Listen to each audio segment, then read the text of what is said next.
हम भगवान से मांगते हैं, भगवान हमारी फला फला इच्छा पूरी कर देना। हमारी इच्छा पूरी हो जाती है तो हम खुश हो जाते हैं। पर कई बार ऐसा भी होता है कि हम जो प्रार्थना करते हैं, जो दुआ करते हैं, वो कबूल नहीं होती और हमें दुख होता है। पर हम ये नहीं सोचते कि शायद वो प्रार्थनाएं इसलिए कबूल ना हुई हो कि उसके पीछे हमारी ही बर्बादी का सामान छिपा हो। एक बहुत ही पुरानी कहानी है जिसमें बहुत बड़ी सीख छिपी हुई है। एक आदमी कई देशों की यात्रा करके अपने दोस्त के घर लौटा। रात उसी के यहाँ ठहरा। उसने अपने दोस्त को बताया कि यात्रा के दौरान एक अनोखी चीज़ उसके हाथ लगी है, एक तावीज़। ये एक ऐसा चमत्कारी तावीज़ है कि किसी की भी 3 इच्छाएं पूरी कर सकता है।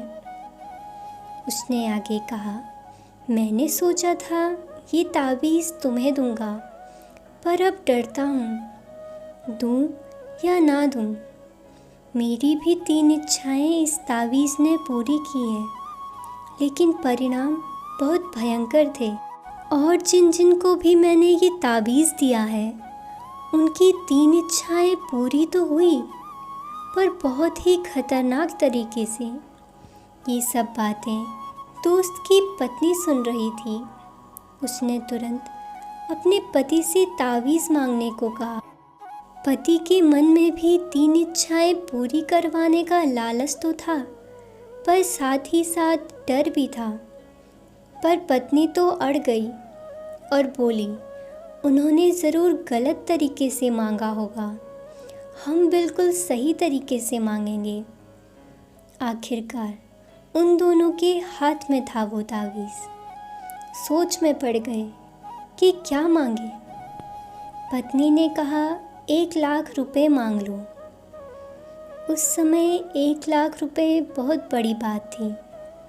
आखिरकार दोनों ने मिलकर मांग ही लिए 1 लाख रुपए। तावीज़ अचानक झटक कर ज़मीन पर गिर गया। मतलब मांग पूरी हो गई। कुछ देर बाद ही उनके दरवाजे पर दस्तक हुई। राजा के सैनिक दरवाजे पर थे।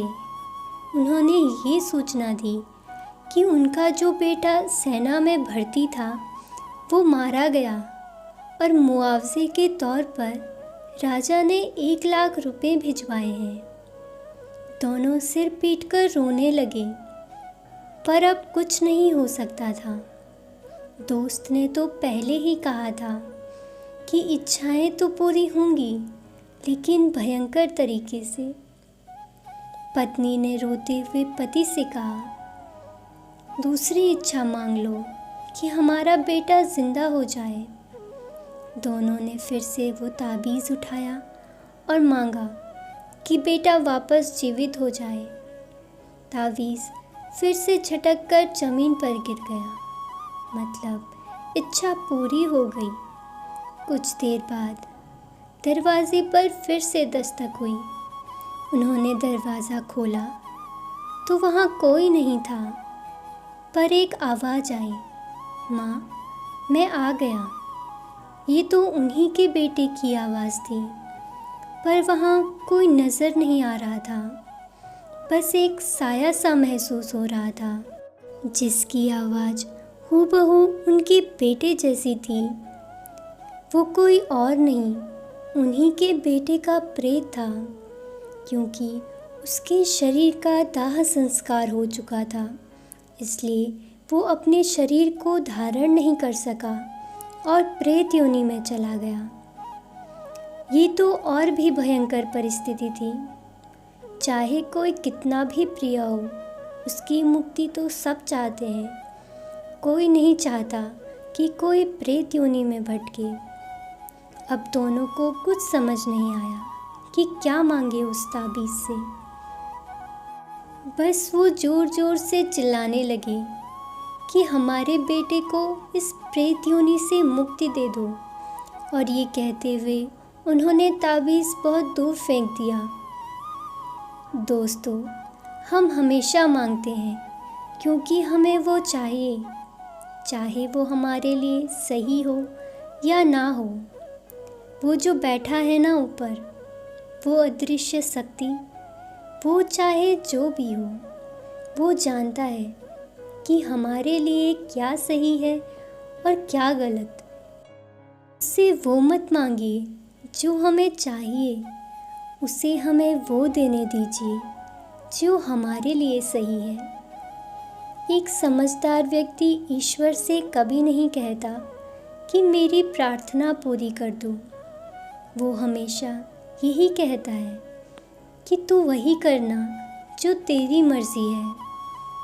एक बात याद रखिए, आपकी हर चाल के बाद अगली चाल वो चलता है, वो ऊपर बैठा बाजीगर। आपकी चाल आपकी पसंद कहलाती है और उसकी चाल परिणाम।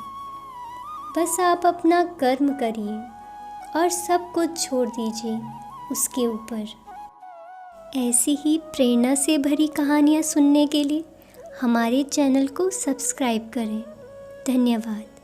आपका दिन मंगलमय हो।